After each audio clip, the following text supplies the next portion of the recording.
Yes, balik lagi di DPP Domi punya podcast. Hari ini spesial karena gue kedatangan teman yang sebenarnya nih udah sama-sama satu circle, tapi bener-bener baru yang kita ngobrol detail nih hari ini kan nih. Hari ini kedatangan, gue manggil siapa nih enak ini? Panggil Adis aja kali. Adis aja, oke. Karena di Instagram lo kan fan. makanya gue lebih enak manggil lo lebih Dis aja ya.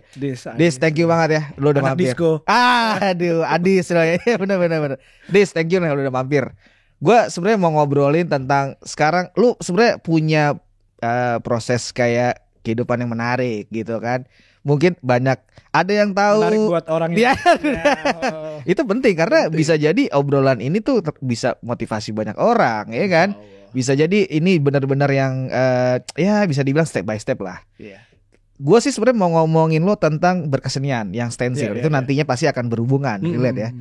Gue tapi lebih sekarang pengen tahu dulu, lu sebenarnya kemarin-kemarin sempat keluar dari Jakarta lah istilahnya kemarin-kemarin. 2016. 2016 tuh ya, lu aktif di Bali ya. Itu kan perlu juga kita ngobrolin tuh sebenarnya gimana tuh awal-awal akhirnya mungkin gue kenal lu kan sudah udah lama lah zaman dulu ya kan. Dulu banget ya, zaman Kemang kali ya. Oke. Ya Kemang tuh 2001 kali ya, 2002. Jadi gedenya di Kemang 2016 kayaknya gue harus kan gue kenal stensil tuh di tahun berapa ya? 2000. Di era lo zaman kuliah pasti atau di era gue zaman kuliah tuh gue masih poser. Oh, masih melihat masih grafiti gitu kan. Oke. Nggak ada teknologi pak. Ya, iyalah dulu masih di wartel, terus di warnet ya kan. Nokia juga Nokia pisang. Iya. 5110 SMS. Jadi ya gitu. Ya ini kan majalah, beli majalah kayak apa di toko majalah luar gitu-gitu. Terus akhirnya ada salah satu sahabat gue di sekolah tuh di kampus. Dia tuh dulu di mana sih? Enggak apa-apa sebut aja. Gue lulus SMA tuh 99. Nah, lanjut di kuliah. Kayaknya enggak kuliah tuh gue. Enggak bilangnya kuliah. Gue main biliar. Di era itu soalnya iya. Maduma, Pak. Iya, Maduma. Jadi bilangnya kuliah padahal gitu deh. Akhirnya gue memutuskan untuk kuliah tuh di tahun 2001. Iya, jadi ada iklan Interstudi buka desain komunikasi visual tuh tahun 2001 itu kayak angkatan pertama tuh. Iya. Onyx tuh ya. Sama itu orang-orang itu tuh. Oke. Akhirnya ketemu tuh mereka di situ tuh. Oke. Karena apa ya? Gue pikir ya udah nih kayaknya harus kuliah deh beneran gitu. Pengen tahu sih seni grafis itu seperti apa gitu. Iya. Iya, akhirnya gue untuk memutuskan kuliah tuh tahun 2001. Akhirnya lo kecemplung di Interstudy, ketemu teman-teman, The Cafe. Nah, dari situ lo mulai waktu itu ikut juga teman-teman di jalan, mungkin gambar. Itu mulai atau masih? Mereka belum mulai, masih kuliah bener tuh. Mungkin 2002, 2003 bosan sama kuliah, coret tembok ya. Akhirnya bisa dicoret-coret tuh tembok kampus gitu kan. Akhirnya mereka ternyata bikin Gaduh House gitu. Tahun Alkoholik awalnya. Iya betul, mereka bikin Alkoholik. Udah mulai nextnya nanti bisa ngundang tuh Onyx dan lain-lain tuh next lagi. Oke. Terus ya itu Jablay. Ya OG. Terus iya lalu di era mereka buka Gaduh House itu gue juga punya salah satu alter ego juga di kehidupan gue selain kuliah itu. Gue buka distro pada saat itu. Iya di era itu masih legit banget.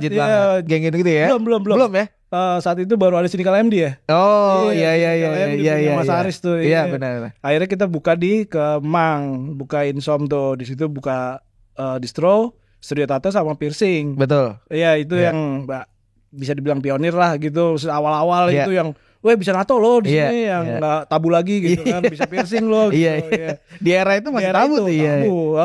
Oke. Siangnya jaga toko, punya toko, malamnya disco di park. Iya kan, bareng anak KKD itulah.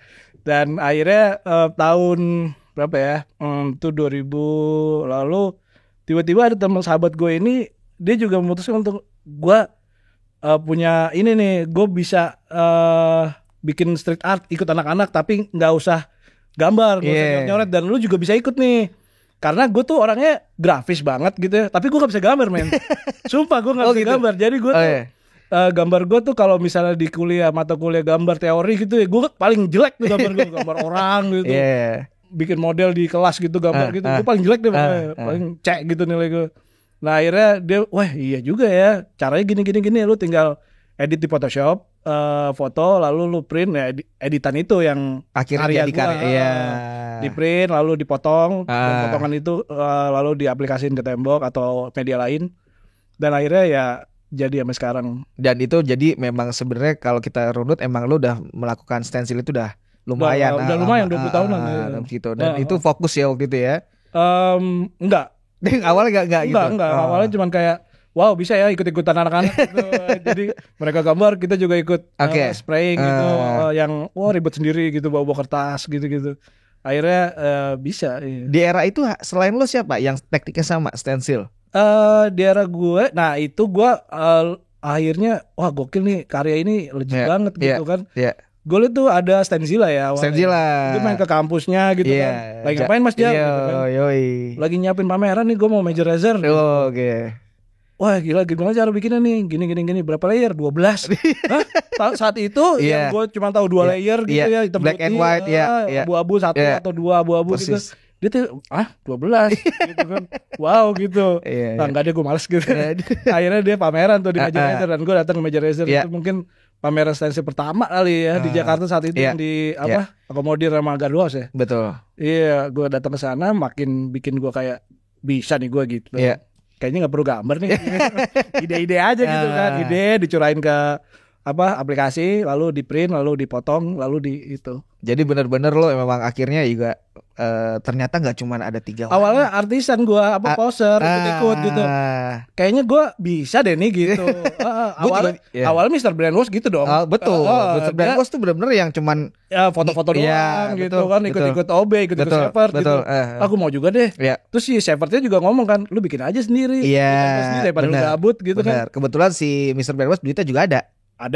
Iya, ngeprint stiker mah boleh lah. Boleh. Fotokopi gitu kan. Karena kan juga kita butuh produksi itu ya kan. Betul. Karena ngating-ngating kan nggak ngeprint cuma 1-2, banyak tuh. Itu kendalanya Pak. Dia bikin yang gede ya. Iya. Berapa juta nih gitu. Nah, makanya. Karena ngeprint aja udah berapa. Iya. Ngeprintnya, lo kan ngeprint yang gede mahal. Iya kan, paling A0 kali berapa gitu kan. Iya. Dan dulu kan masih di daerah di Ben Hill. Ngeprint murah. Iya, ngeprint iya. Itu masalahnya. Jadi lo benar-benar yaudah lo memilih itu, dan akhirnya benar-benar lo mencoba untuk sekarang ini lo kembali dengan fokus yang karyaannya seperti itu ya. Ternyata nggak bisa lepas dari itu gitu. Gue udah mencoba untuk kayak ini bisa nggak sih ngasih gue duit makan nih gitu. Karena gue nggak ada kerjaan lain gitu. Waktu itu? Waktu itu malah sibuk gue. Sibuk. Gue manajer artis Pak. Waktu itu ya? Iya. Siapa? Lu percaya gak gue manajerin Syahrini ini Pak? Duit ngalir. Cair dong. Bukan lagi. Iya dong. Jadi saat itu tuh gue kayak gak ngerjain. Syahrini sebelum nikah ya? Sebelum masih duet sama Mas Anang. Iya. Gue tuh personal manager ya. Ada kok bisa sih lu jadi yang jadi ininya manajer? Adalah. Panjang lagi ceritanya. Panjang lagi. Oke. Terus. Berjalannya mereka tour atau udah. Ya show banyak. Ya show banyak itu kan, jangan memilih aku lah itu. Mas Anang. Terus gue udah selesai sama mereka, gue akhirnya ya itu. Kayaknya gue gambar lagi deh gitu. Gue beli cutter, beli cutting mat lagi. Gue ke Gramedia gitu liat cutter. Anjing kangen juga nih sama ini ya barang gitu. Dan sementara cutter ini tuh jarang gue pakai cutter tuh merek itu gitu, yang adanya cuma dari Jerman gitu, yang dikenalin sama si bisa dibilang mentor gue lah saat itu. Ada dari sekarang dia udah established di Bali, Pak Queen. Salah satu stencil artist yang gue idolakan juga gitu. Mentoring gue juga. Bener-bener mentoring yang jelek nih gambar lu.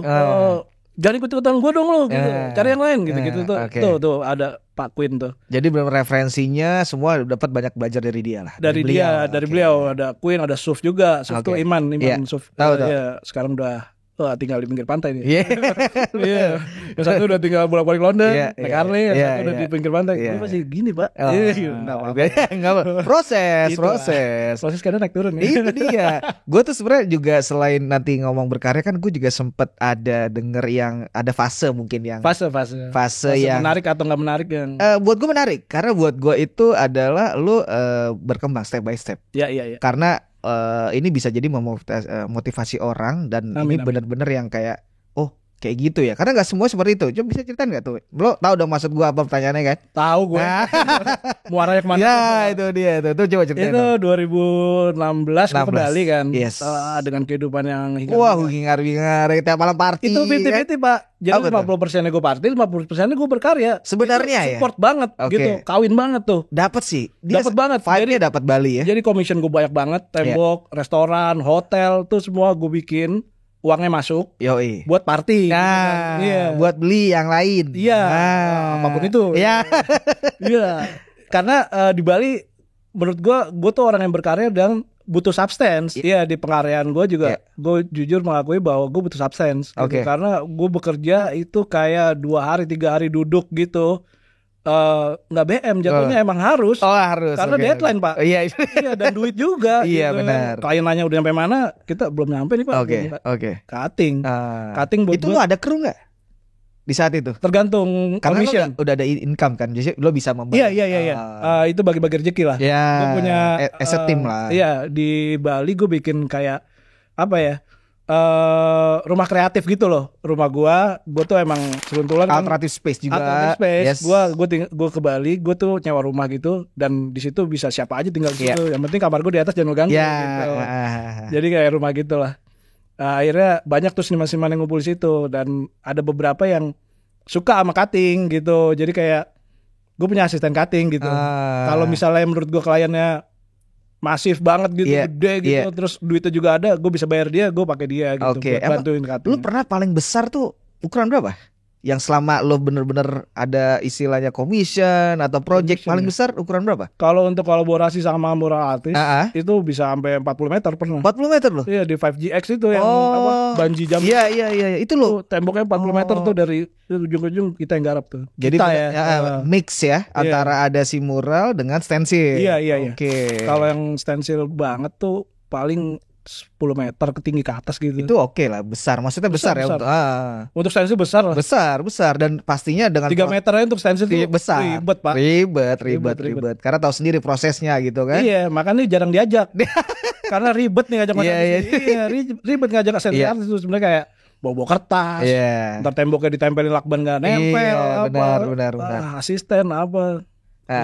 Terus tadi sebenarnya belum kejawab nih. Lo ada fase itu tadi belum tuh? Oh iya. Itu dia tuh. Itu penting kan buat gue. Iya, gak apa-apa. Cerita aja. 2019 ya. Gue ada commission di Jakarta waktu itu. Halo, bisa datang. Jadi memang lo base di Bali, di calling ke Jakarta. Oke. Nah, berhubung gue selalu bawa substance atau selalu butuh substance, jadi gue ke Jakarta tuh gue bawa substance gue sendiri. Gue mandiri orangnya. Anjir. Gue bawa. Itu pesawat. Sans ya? Insya Allah. Pada saat itu ya. Saat itu. Udah sih gitu kan. Dan substance yang gue pakai tuh orang-orang pada saat itu belum pada yang tahu kalau itu tuh substance buat gue gitu. Jadi bentuk fisiknya tuh orang-orang masih nggak apa-apa gitu. Oke. Jadi pada saat itu dan ternyata di Jakarta lagi rame gitu. Ternyata di Jakarta tuh lagi ditangkep-tangkepin. Iya. Dan lu ada BR-nya itu. Oh iya, jadi gue pas ke Jakarta tuh gue nginep di rumah teman gue. Sini dong nginep rumah gue gitu kan. Ya pasti dong gue masih mampir udah lama. Bilangnya sama klien nginep di hotel. Dibayarin di hotel. Duitnya buat gue. Nginep di Jakarta men. Warlock juga gue kan. Ngapain nginep di hotel gitu kan. Oke, akhirnya gue tidur di tempat dia gitu. Dan gak tahu kenapa. Nah, gue juga tinggal di Bali. Gue gak tahu kehidupan dia kayak gimana di Jakarta kan. Rumahnya digerebek Polda. Gitu kan. Ada gue di situ. Kena lah. Punya siapa nih? Gue. Dia makanya enggak. Gitu. Udah gue akhirnya masuk rehabilitasi tuh di Cipinang tuh. Berapa lama lo total itu? Putusnya 5 tahun ya. Jadi gue ngejalanin ini 27 sampai 3. Oke. Tapi di situ kan jadi ada fase lo juga introspeksi dan berkarya juga mungkin di dalam itu kan. Pertama kali gue datang dioper dari Polda ke Cipinang. Lo mau tahu apa yang terjadi? Apa tuh? Petugasnya manggil gue, yang namanya Adis mana? Gue follow Instagram lo. Dia melihat apa yang lo buat. Sini. Gue follow Instagram lo. Besok gambarin sepatu gue ya. Itu hari pertama gue datang di Cipinang. Itu yang terjadi sama gue. Dan gue gak pernah ditaruh di kamar gitu ya. Gue selalu di depan gitu yang lu mau apa aja lu. Iya, ada fasilitas. Iya, tiba-tiba gue tiba-tiba gue jadi gitu. Yang gue nangis men, penjara kayak apa ya, gue nggak tahu gitu kan. Tiba-tiba seru juga ya gitu. Di luar COVID, bro. Iya. Orang-orang pada teriak, "Oh, enakan lu di dalam, di sini hancur nih gini-gini." Bali juga pada tutup. Enakan di dalam bisa aja deh. Lu, pale lu. Bisa coli doang. Terus dari situ akhirnya lu ada fase untuk lebih menekuni lagi kekaryaan lo itu. Ke bawah suasana. Jadi mereka akhirnya kayak order gitu yang bikinin bini gue ulang tahun nih, bikinin commission order. Dari misalnya wah siapa nih yang megang gitu, preman banget gitu. Bro, katanya lu bisa gambar ya? Gambarin bini gue dong, gue kangen nih buat pajangan di kamar gitu. CS gue kan aman gue di dalam gitu. Nah, begitupun terjadi pada petugas. Petugas tuh kayak misalnya besok Pak ini datang sini nih MPR mau tilik penjara gitu. Kita mau kasih oleh-oleh nih, bikinin dong souvenir. Souvenir. Bikin oleh-oleh bisa nggak? Bisa, berapa hari? Wah susah nih Pak. Wah gue tahu lu bisa. Bikin jadi privilege buat gue gitu loh. Jadi orang yang paling dibutuhin juga ya pada saat itu. Karena wow gila penting. Karena kekaryaan itu balik lagi. Dan seharian gue kan gambar-gambar terus sampai ngajar-ngajarin yang lain gitu. Jadi lu ada sesi workshop ya? Ada hari-hari gue tuh selalu workshop gitu. Gini loh caranya gitu. Kalau lu nggak suka stencil ribet ya lu gambar lah apa gitu. Ada tuh seni lukis di sana. Iya, dan lu jadi mentor. Tamping. Tahanan pendamping. Iya, bilangnya tamping di sana. Oke. Lalu pada saat itu gue dibikinin pameran tuh. Wah, karya udah banyak banget nih. Seni lukisnya udah banyak itu. Pameran lah kita di dalam gitu, ngundang orang-orang luar gitu. Covid saat itu. Oke. Kenapa gue bisa cerita di podcast ini? Karena muka gue udah terlalu banyak di podcast Pak. Di dalam penjara pun gue di podcast. Ada tuh ya? Ada. Oh, itu keluar di YouTube? Keluar. Oh, namanya apa? Bim Giat Ruth Pancipinang. Oke. Iya, dia juga izin sama gue gimana gak apa-apa lah gitu. Oke. Viral waktu itu pas ditangkapnya juga. Mau diumpetin gimana gitu kan. Iya. Oke. Dan serunya lagi yang bikin gue kayak proud itu kita pameran di luar nih. Di luar dari misalnya kita pameran di luar ya. Ada undangan di luar? Iya, enggak. Misalnya kita pameran di luar gitu ya sebagai artis gitu. Paling yang datang 300 orang itu udah legit banget, Pak. Iya. Gue ditonton 4.000 orang, Pak. Di tengah lapangan penjara, gue pameran yang nonton tuh 4.000 orang, dikeluarin semua gitu. Iya, dari selnya semua. Ini karya lu ya.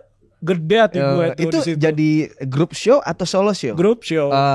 Misalnya ada divisi kulit yang bikin dompet. Jadi dia juga. Ini ajang untuk finalnya. Oke. Bilang bahwa kita tuh di BIMGAT bimbingan kegiatan tuh ada ini ada pakai tempe, bikin tempe kita di sana. Iya. Ada agriculture juga bikin tumbuh-tumbuhan apa gitu, ikan. Gitu. Jadi pameran lah kita. Seni lukisnya gue gitu. Lo divisi yang seni lukis. Iya. Menarik juga dong lo. Parah. Jadi seru juga gitu. Jadi nggak berasa lah ya killing time ya. Tiba-tiba udah waktu pulang gue 2022 kemarin pulang. Nah ketika ini menariknya adalah ketika lo pulang biasanya kan ada banyak orang yang mungkin pulang dari sana juga bingung kan. Ada cap atau label yang mungkin buat di sebagian masyarakat nih kayak jadi negatif. Sebenarnya nggak juga gitu kan. Nah itu sebenarnya lo menanggapi gimana tuh sebenarnya?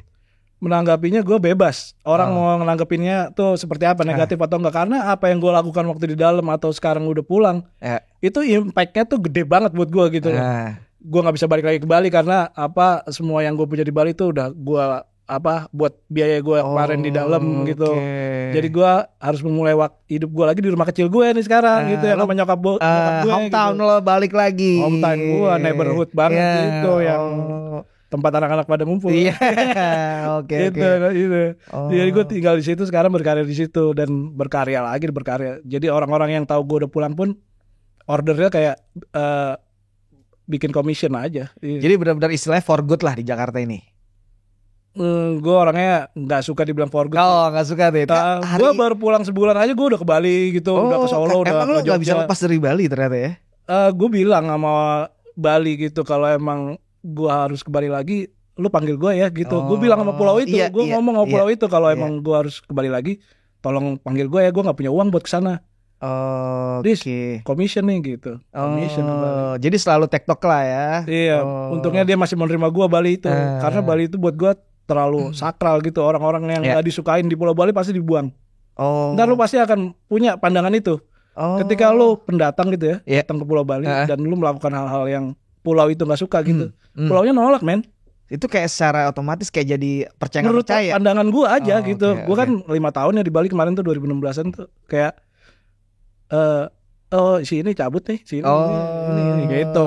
Jadi secara kayak alamiah aja dan gitu. gue apakah digolong orang-orang itu gitu kan, gue nangis dong. Iya. Dan gue ngomong sama pulau itu pas gue pulang. Dan gue pas sampai ke Bali lagi, gue pegang tanah itu dan bilang I'm here bro. Gitu.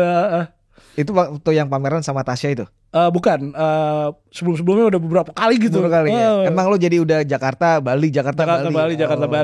Kadang-kadang orang Bali nelfon, gue bikin commission nih, lagi di Bali kan? Gue bilang iya. Karena gue takutnya mereka nggak jadi karena gue masih Jakarta. Di luar Bali. Iya. Jadi gue bilang iya.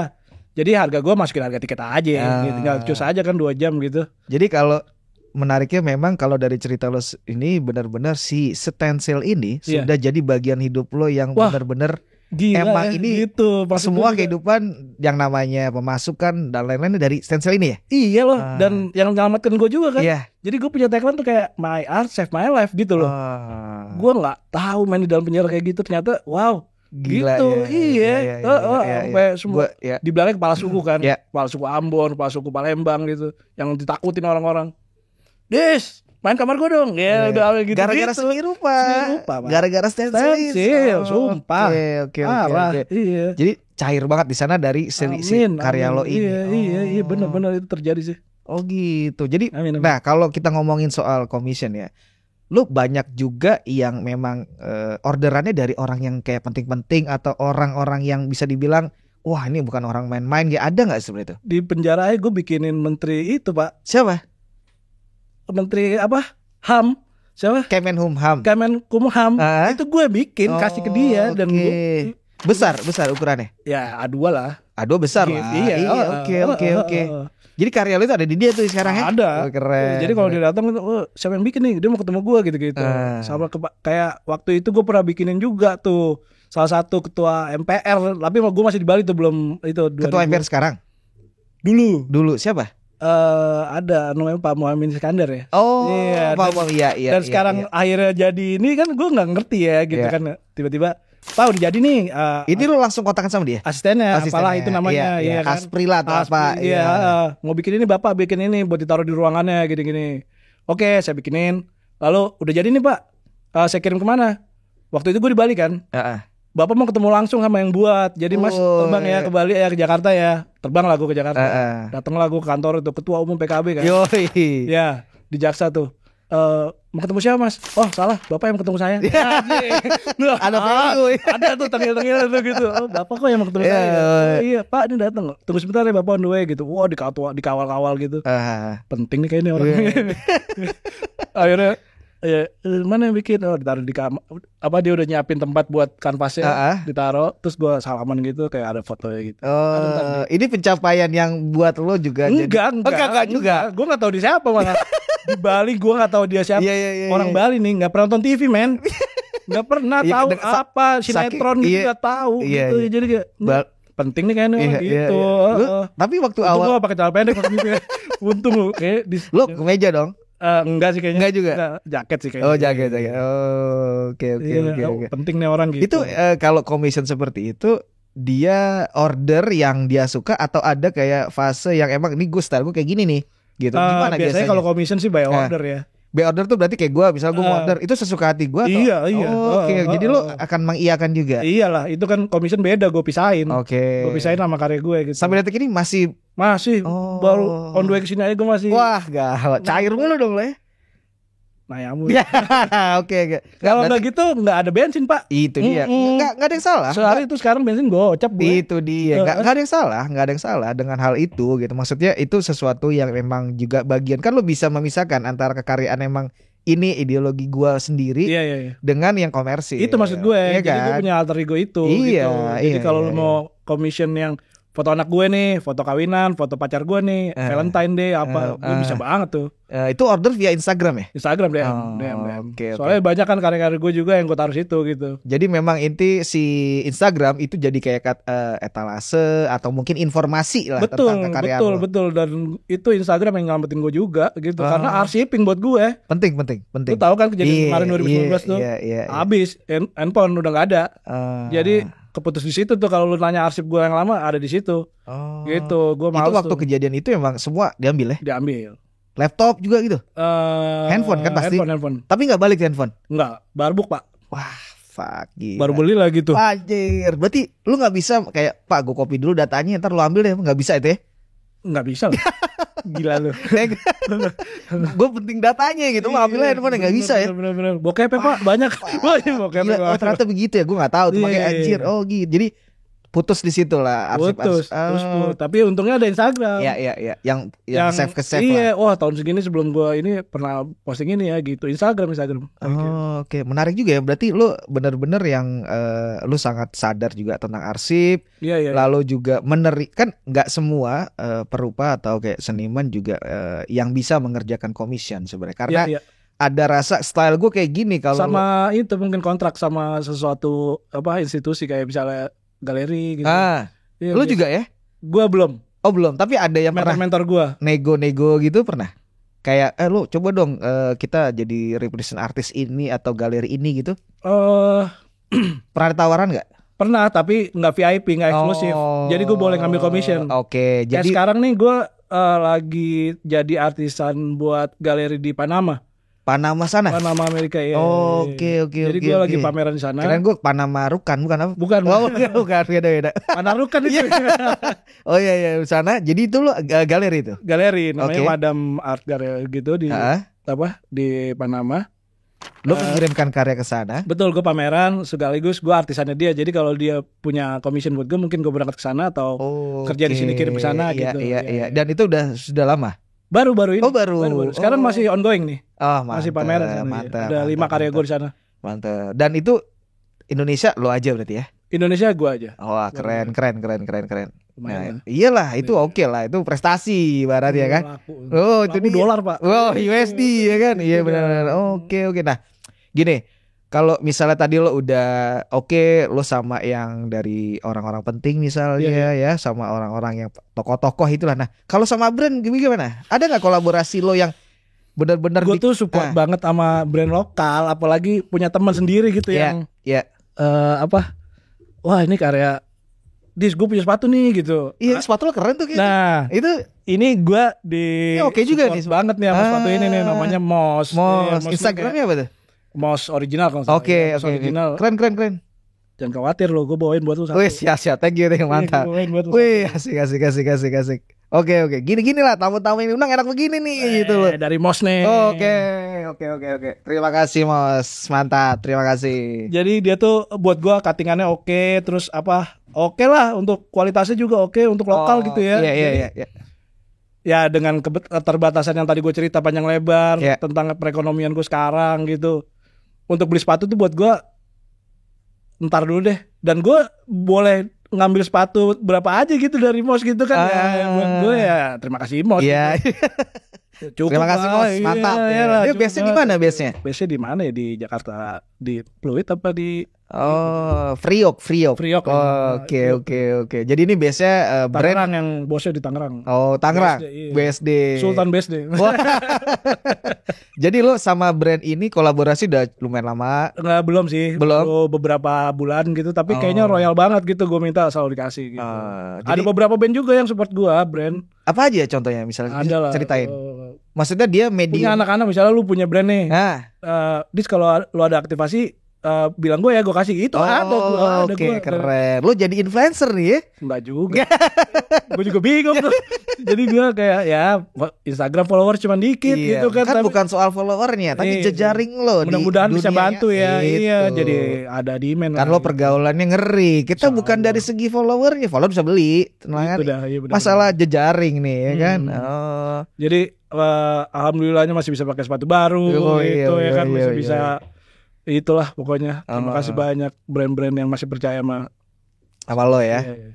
Nah itu sebenarnya bagian bagaimana akhirnya dia melihat lo bukan soal bagaimana lo as a person, tapi emang kekaryaan lo dilihat juga. Iya, gitu. benar, Itu kan benar. ketika lo mempunyai karya yang emang dia ada value di situ, ada yang bisa lo tawarkan ke orang gitu.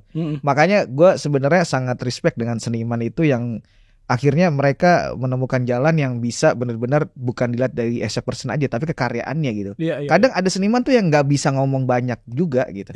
Akhirnya bisa ngomongnya lewat si karya itu gitu. Makanya kayak tadi atau betul. Itu kan banyak lah yang kalau misalnya gue ngundang lo ke podcast gimana? Wah, tapi aku nggak bisa ngobrol gini. Ada juga gitu. Ada. Iya, makanya. Sebenarnya gue ada di fase itu. Ada juga kemarin pas pulang dari sana gitu ya, pulang dari rehabilitasi itu. Itu lo mungkin minder kali ya atau gimana? Itu namanya kalau di psikologis tuh apa ya?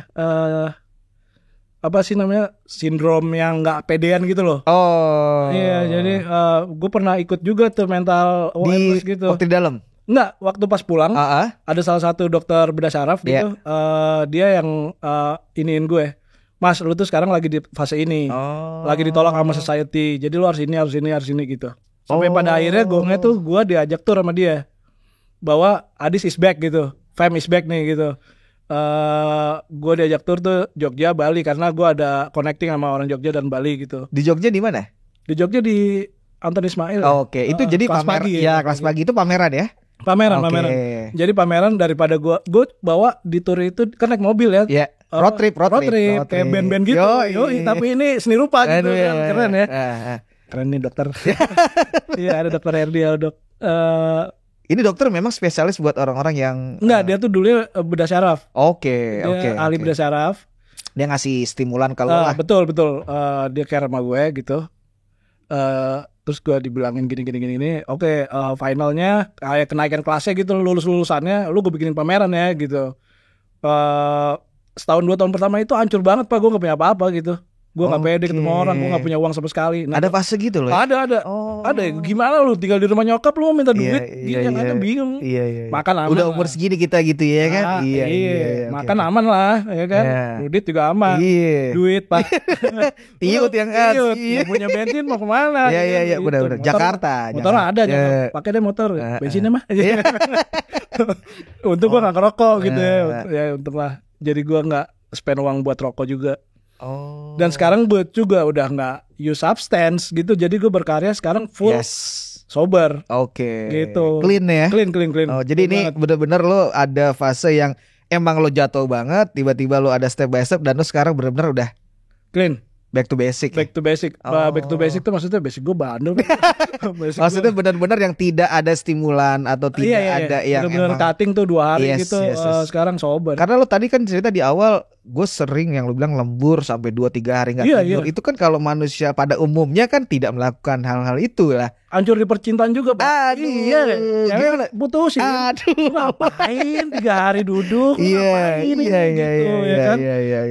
Putus Pak. Iya gitu. Rusak semua. Rusak. Makanya jadi di Bali tuh enak. Oke. Jangan punya pacar kalau di Bali. Putus maksudnya. Gitulah. Oke. Nah, gue balik lagi nih, kalau stensil, lu sebenarnya nyaman gak sih ketika gini? Perbedaannya adalah stensil ini kan berawal dari street art. Iya. Ketika lo diundang di galeri, itu lo bagaimana? Atau lo lebih nyamannya di jalan aja? Bagaimana lo menyikapi itu? Malah gue gak nyaman di jalan. Jadi gue dibilang street art tuh ada malu gue sama anak-anak tuh. Karena lu kurang street gue. Gue tuh anaknya di kanvas gue. Asik. Manja jadinya. Iya gue. Tapi ada emang omongan yang Adis mah anak-anaknya cuma. Ada lah. Sampai ke kuping lo tuh. Tapi gak apa-apa kan. Buat gue itu bukannya roasting, itu buat gue kayak emang gue gini gitu. Mas, gini sih kalau menurut gue, apapun yang lo lakukan pasti ada omongan. Ada. Lo tidur diomongin, lo bergerak diomongin. Jauh daripada itu mendingan gue bergerak kan gitu poinnya. Jadi oke lah. Tapi kadang juga mendingan gue tidur juga ada. Gue orangnya gitu sih. Di umur gue segini kayak ya udah gue udah pernah ngapain aja. Oke, iya benar.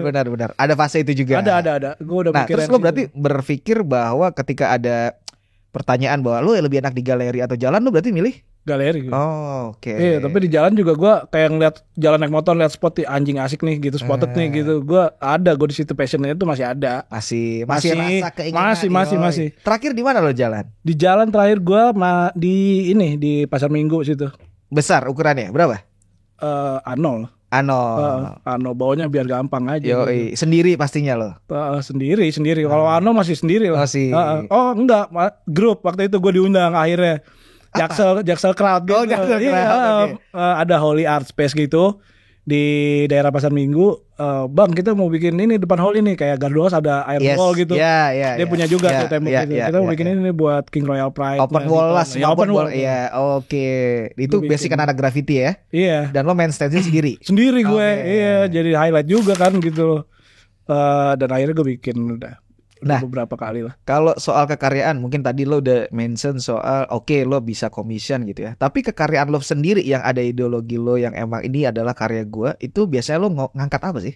Kekaryaan lo itu stance. Pernah ya waktu itu gue tuh orang yang gimana ya, goblok-goblok juga yang masalah uang gue. Jadi mentor gue nih, si mentor gue ini bilang, lu jangan pernah kasih karya lu gratis ya Dis ya. Itu bakal jatuhin value lu gitu. Oke. Nah di situ gue kontra tuh mahal itu. Gue seneng banget ngasih orang karya gue yang bikin mereka cuman kayak nangis doang gitu. Kayak bikinin buat neneknya, dia balik ke Jerman ketemu neneknya, nek nih apa karya dari seniman Indonesia nih, nangis neneknya. Itu buat gue itu orgasm gue paling nih, goosebump gue. Jadi gue tuh duit tuh anjing habis lagi duit gue gitu. Tapi kalau ngeliat lagi itu tuh gue kayak anjing. Gue pernah ya ada Singapurian gitu, orang Singapura bilang nanti mau ada ini launching Star Wars film baru nih di Singapura, bikinin gue dong karya Star Wars, R2D2 siapa gitu, Ewok per karakter itu. Iya. Oke. Bikin di satu kanvas saya tapi lu belah jadi 3 panel biar gue bawanya gampang gitu. Jadi gue bikin hand carry lah. Iya, jadi gue bikin kayak 40 gitu. Tingginya semeter. Lo karakter siapa akhirnya lo ambil dari Star Wars? R2D2, Ewok sama satu lagi siapa ya? Ya itulah pokoknya. Nah, 3 itu jadi 3 itu. Jadi per panel kalau digabungin mereka bareng tuh. Oke, terus? Iya, dibawalah ke sana. Di sana dilelang ternyata. Oke. Dan ini gue auction ya, dia gitu. Oh iya silakan gitu. Nanti kalau laku berapa kita bagi-bagi dia bilang gitu. Tapi pas pengerjaannya itu dia udah ngasih gue uang buat materialnya, buat apa produksi lah. Produksi dia udah kasih gue uang. Buat gue itu udah cukup gitu. Produksi fee. Pas tanya buat apa? Buat charity buat anak-anak kecil yang cancer di Singapura gitu. Terus pada saat itu laku, gue di luar ekspektasi gue juga, laku 19.000 kalau nggak salah. Jadi kalau di USG. Jadi 60 juta gitu ya. Laku 60 juta. Dis lu mau berapa nih dari 60 juta? Terus buat apa uangnya? Buat anak-anak. Oh nggak usah deh, mendingan anak-anak dari uang gue ini lu bawa nonton Star Wars. Lu sewain baju, kostum Star Wars. Iya, sama lu beliin makanan enak mereka di dalam. Gue bilang gitu. Bener nih lu nggak usah. Gue bilang udah buat mereka aja gitu. Gue pernah melakukan hal-hal kayak gitu. Dan lebih senang seperti itu. Iya, lebih hati lebih. Gue buat gue kayak dapat ya. Gue bukannya kayak sok-sokan gitu, tapi passion gue di situ deh kayaknya. Iya. Suka diprotes orang tuh hal-hal kayak gitu tuh. Goblok gitu. Iya. Tapi memang omongan yang seperti itu banyak lo. Ada lah, itu mah hal-hal biasa buat gue. Itu kayak sih nggak apa-apa. Terus lu dapet duit gak kemarin laku 60 juta? Kagak, goblok lu gitu. Ada. Iya, maksudnya kenapa juga ya namanya manusia juga sih ya, netizen lah ibaratnya. Terus selain itu apa lagi yang sangat berkesan buat lo selama lo berkarya stensil? Kalau bisa lihat di Instagram gue tuh, kalau scroll ke bawah gitu ya. Karena arsip gue di Instagram balik lagi ya, jadi gue nggak punya arsip. Arsip gue di Instagram tuh ada kayak bikin dia cancer nih, udah kemo berapa kali, udah botak ini gitu. Satu orang di Belanda. Karena gue kenal? Enggak. Gue kenal temennya yang temen gue gini nih. Lu mau bikinin nggak? Bikin mana sini? Gue bikinin tuh karyanya. Terus dia lihat udah sampai ke Belanda, dia lihat gitu, nangis gitu, beneran nangis gitu yang gila, gue yang lihat terharu lah deh. Iya yang gitu deh, menghargai karya gue tuh sampai segitunya gitu loh. Seneng banget sampai nangis gitu. Terus akhirnya dia sembuh gitu kan. Sembuh. Jadinya kayak semangat banget gitu. Gue bikin hal-hal kayak gitu tuh buat hidup gue tuh. Itu yang kadang bikin gue susah kaya, Pak. Iya bener gue. Iya maksudnya bukan gitu, tapi Tuhan memberikan jalan lo lain aja gitu. Amin. Ya kan maksudnya banyak deh yang gitu tuh yang Adi, orang Belanda lagi bilang, Adi saya lagi ini buat ibunya, buat orang tua gitu. Buat anaknya yang apa sakit. Ada lah beberapa di Instagram gue post tuh. Jadi memang lebih ke sosial lah, gimana? Gue orangnya gitu kayaknya. Nggak apa-apa juga gitu kan, karena emang bukan selalu juga kita butuh yang namanya memang pemasukan atau butuh penghargaan dalam bentuk uang gitu, tapi nggak juga melulu itu gitu. Iya, gue uang kayak nomor 2 gitu. Tapi kalau lu tutupin produksinya aman gitu kan. Aman udah gitu. Kayak yang 60 juta tadi itu aman gue udah gitu. Ya lo menanam kebaikan akan menuai kebaikan gitu aja basicnya lah ya kan. Nah nih kalau lo misalnya selama lo berkarya ini ya, ada gak sih kayak semacam gue menemukan titik jenuh, itu ada gak? Ada. Itu di fase yang mana? Karena di fase ketika gue pengen berkarya gak ada biayanya. Gue gak itu pulang dari nol banget ya? Nol banget gue. Ini kejadian kapan? Kan kalau kemarin komisioner kan masih ada income loh. Sebelum ini pas pulang dari rehabilitasi 1 tahun rehab itu lo bayar juga gak sih? Enggak, rehab itu maksud gue itu loh. Iya. Gue nggak rehab. Oke. Sekolah. Oke. Magang. Residensi. Terus. Jadi itulah. Jadi pas gue pulang tuh kayak anjing ngapain ya? Gitu. Nol banget ya? Nol. Barang lo yang di Bali apa habis? Minta duit ke teman juga udah nggak layak pak, karena udah pulang. Oke. Waktu di dalam tuh kayak masih bagi duit dong gitu, buat makan nih gitu, masih dikasih gue. Tapi kalau sekarang tuh kayak udah ngapain udah pulang anjing gitu. Jadi gue nggak bisa tuh minta duit sama orang gitu. Jadilah itu. Jadi emang waktu di dalam pun juga butuh uang juga ternyata ya. Buat apapun itulah di dalam tuh ya. Iya sih buat kayak makan aja sih. Makan sih dikasih. Tapi kadang gue gak doyan gitu anjing. Lo juga gaya juga modelannya. Enggak. Gue makan yang dikasih. Makan gue. Enak kok. Oke. Manusiawi kok. Daging. Tapi harus dimasak lagi. Ini menarik sebenarnya kan.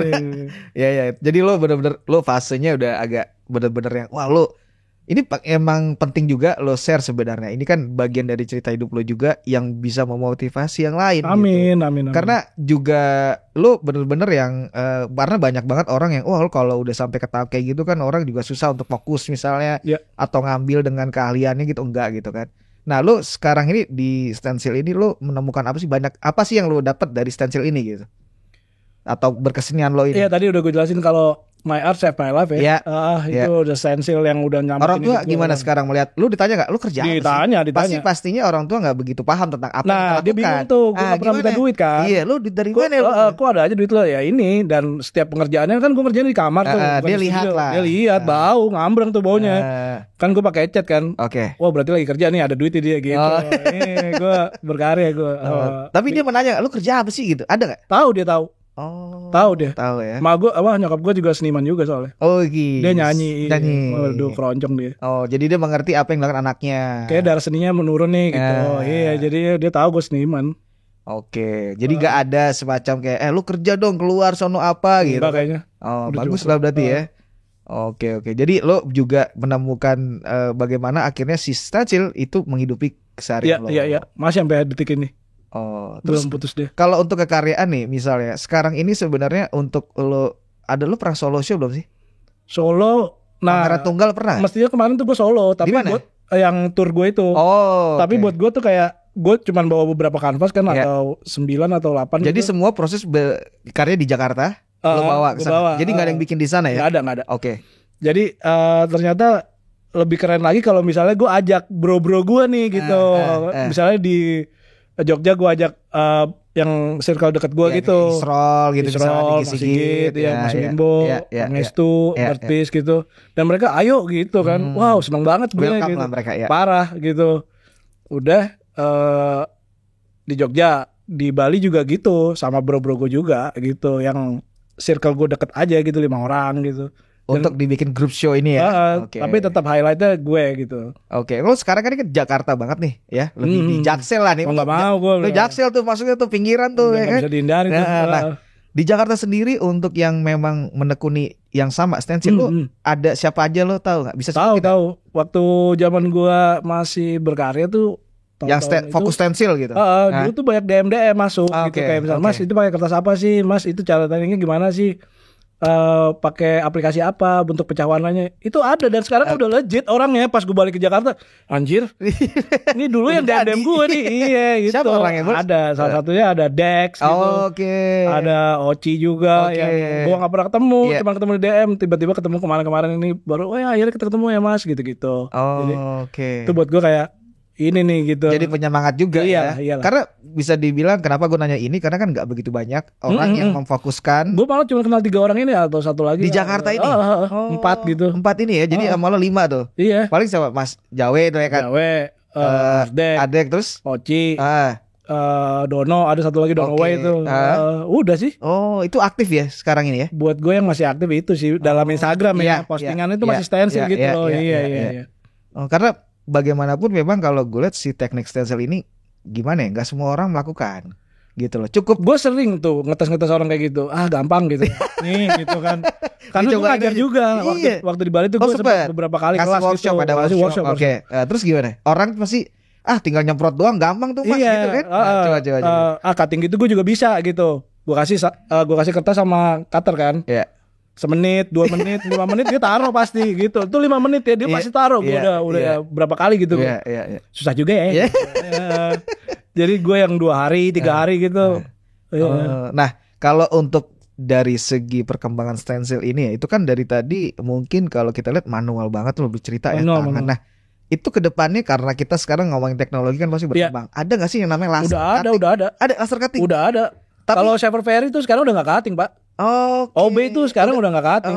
Dia udah pakai mesin. Karena karyanya udah gede-gede banget. Betul. Jadi benar-benar sudah pakai dan si dia patternnya kan template kan. Jadi udah bisa masuk ke mesin cutting gitu loh. Tapi kalau lu kan yang kalau gue lihat sebenarnya masih butuh yang craftsmanship tuh, yang benar-benar kelekukannya apa. Itu kan tidak mungkin belum lah teknologi itu. Maksudnya bisa tergantikan kayak ke depannya? Bisa sih kalau gue bilang. Bisa ya? Bisa. Makin memudahkan dong. Makin. Gitu. Jadi benar-benar nanti perkembangan zaman juga mempengaruhi si perkembangan tekstil stensil ya. Iyalah pastinya. Jadi lebih mudah dan itu dia. Kalau lu mengerti tentang stensil dan lu menyukai itu, kayaknya orang yang bakal mengkoleksinya juga tahu akan hal itulah. Itu cara bikinnya gimana gitu. Kalau misalnya udah pakai mesin kayaknya dia cuma bayar segi desainnya doang deh gitu loh. Karena ketika lu cutting mata gitu bagian mata, itu lain tangan lain rasa. Persis. Benar. Itu tuh di situ. Jadi kelekukan itu agak sulit untuk diganti sama mesin. Betul. Atau kita sama-sama bikin juga pun belum tentu sama. Iya, mungkin raster kali yang bisa sih kalau itu. Iya, mungkin ya ke depannya. Iya, mungkin ya kita nggak tahu ya. Tapi jadi nggak legit lagi stensilnya gitu buat gue ya. Jadi udah masif gitu kan. Iya. Semua orang bisa melakukan produksi gitu ya? Jadi bisa. Kayak AI juga lah ya. AI. Banget. Nah, lu sebenarnya ketika melihat perkembangan di berkesenian ini khususnya stensil, lu berharap tuh seperti apa sih stensil ini? Karena kan gue lihat ya mungkin dikoreksi bahwa tetap juga nggak banyak orang yang minat gitu loh maksud gue. Kayaknya emang udah gimana ya? Emang udah porsinya stensil tuh segini deh gitu loh.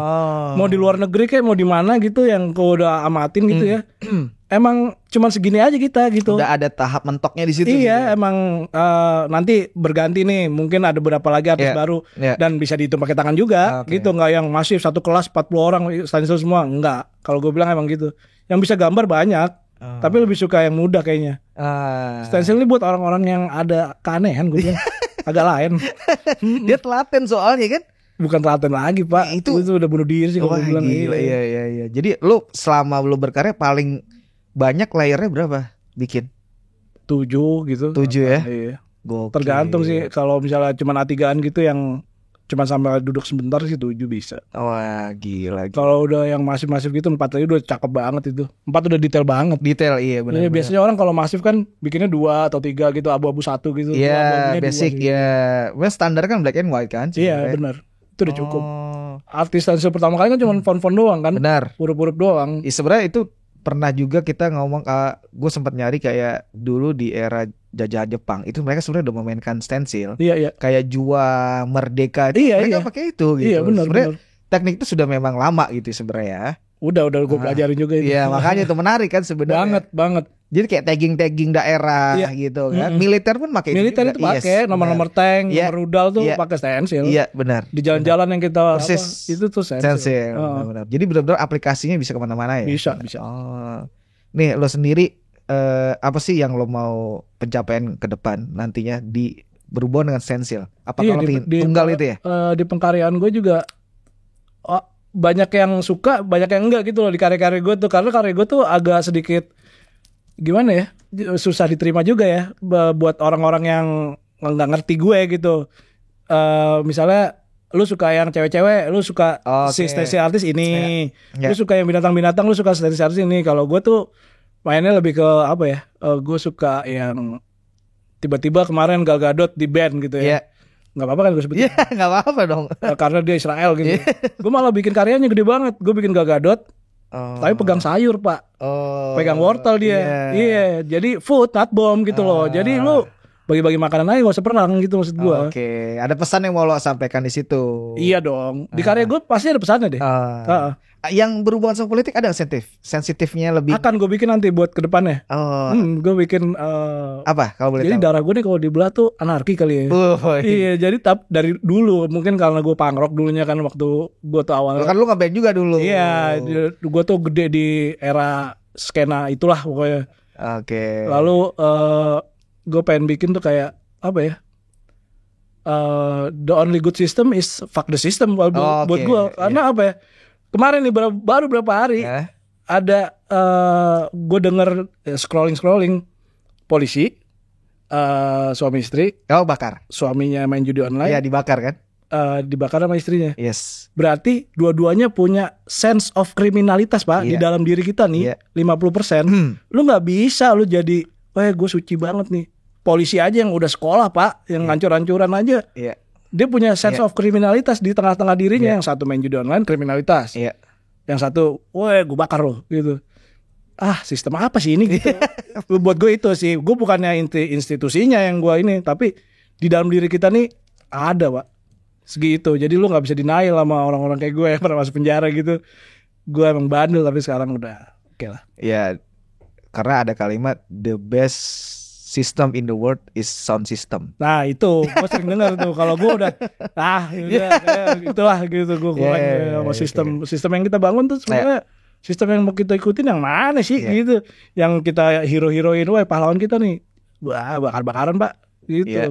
Kurang.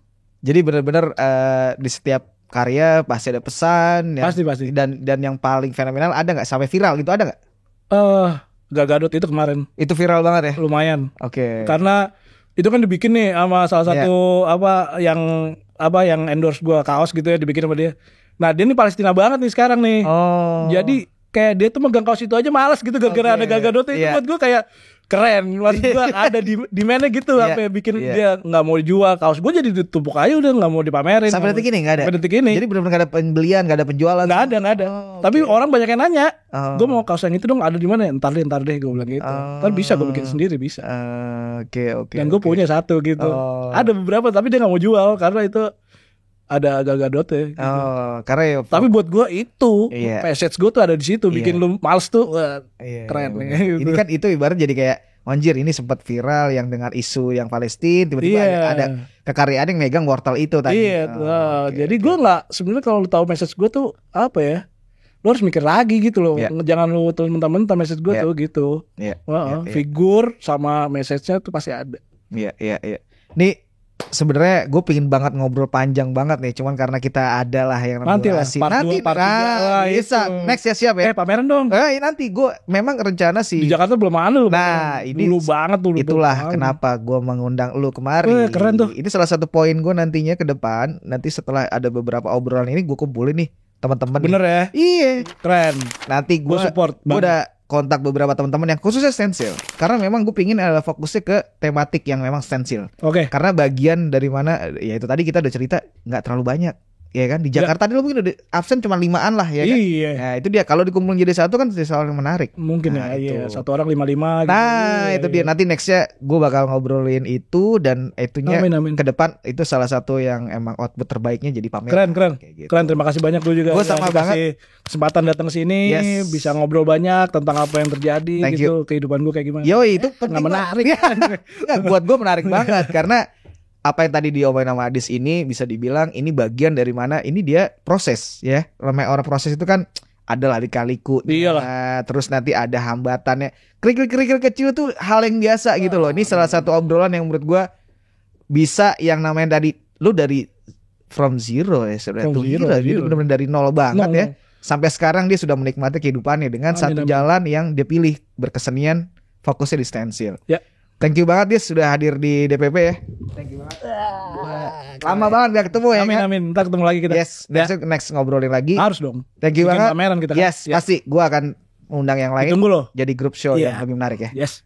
Terima kasih. Sampai ketemu lagi di DPP Domi Punya Podcast. Jangan lupa like, subscribe dan komen di YouTube channel Matur Indonesia dan Instagramnya juga ada. Pokoknya pantengin terus. Nextnya siapa? Terima kasih. Salam. Thank you.